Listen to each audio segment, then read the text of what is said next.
Isi ya none irimo kwihuta, n'isi y'iterambere y'ikoranabuhanga n'imibereho ihambaye. Hari inkuru nyinshi z'abantu zibaho kure y'amaso ya benshi. Inkuru zigaragaza ko ubuzima butagengwa n'ibyo dutunze gusa, ahubwo bugengwa n'ibyo twumva mu mitima yacu. Uyu munsi Uburezi Official TV irabagezaho inkuru idasanzwe. Inkuru ituruka mu mashyamba ya Tanzania.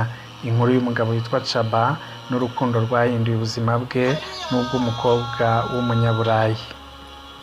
Iyi ni inkuru igaragaza ko urukundo rushobora kuvukira aho tutatekerezaga, ko umunezero ushobora kuboneka no mu buzima budafite byinshi, kandi ko imitima ihuza abantu kurusha imipaka, amabara n'imico itandukanye. Murakaza neza kuri iyi documentaire idasanzwe y'Uburezi Official TV. Iyi documentaire ni inkuru yatekerejweho ishingiye ku buzima rusange bw'abantu bo mu mashyamba ya Tanzania.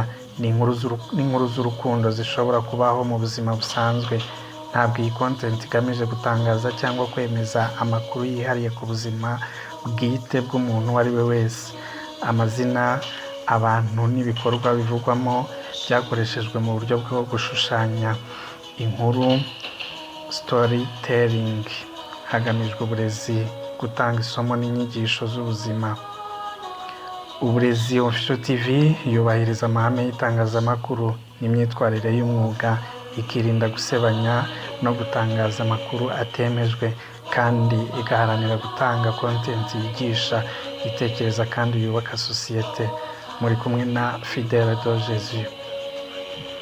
Chaba yabayeho mu buzima bwa gakondo kuva akiri muto. Ubuzima bwe bushingiye ku guhiga, gushakisha ibiribwa mu mashyamba, kubaho atazi telefone, interineti cyangwa imijyi minini, nta mafaranga menshi, nta mazu agezweho.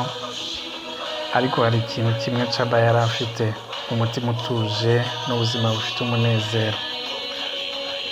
Umunsi umwe mu bashyitsi baje gusura Abahadzabe, ari nabwo bwoko Chaba akomokamo, haje umukobwa w'umunyaburayi wari waje kwiga umuco, gufata amafoto no gusobanukirwa ubuzima bwo mu ishyamba.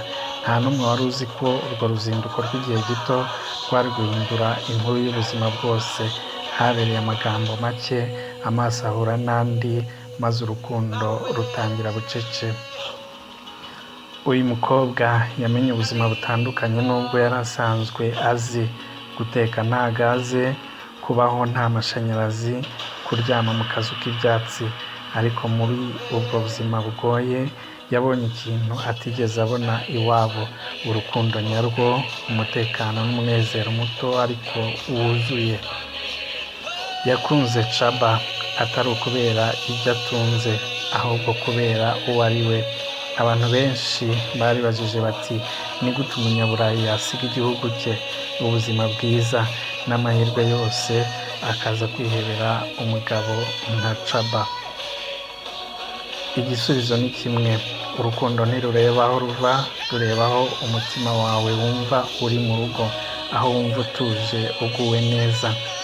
Uyu mukobwa yemeye gusiga byose akaza kwibanira na Chaba mu buzima butagira byinshi ariko bufite agaciro. Uyu munsi si inkuru ya Chaba wenyine, ni ishusho y'ikintu kirimo kuba henshi.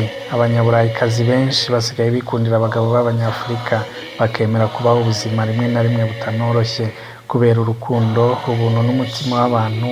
Biba bitwibutsa ko iterambere atari amafaranga gusa, si umunezero, si amazu meza gusa. Urukundo ni rwo rutuma ubuzima bugira icyerekezo, kandi urukundo ni ubuzima. Inkuru ya Chaba itwigisha ko urukundo rushobora kuvukira aho tutatekerezaga, kandi ko imitima ihuza abantu kurusha imipaka, amoko n'amabara.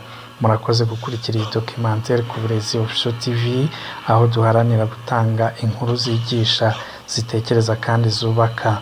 Mukomeze kuyishyigikira mukanda subscribe kugira ngo ikomeze kubasha gukora neza.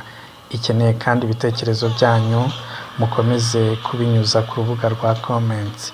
Turabifuriza ubuzima butekanye burimo amahoro n'urukundo. Ciao ciao.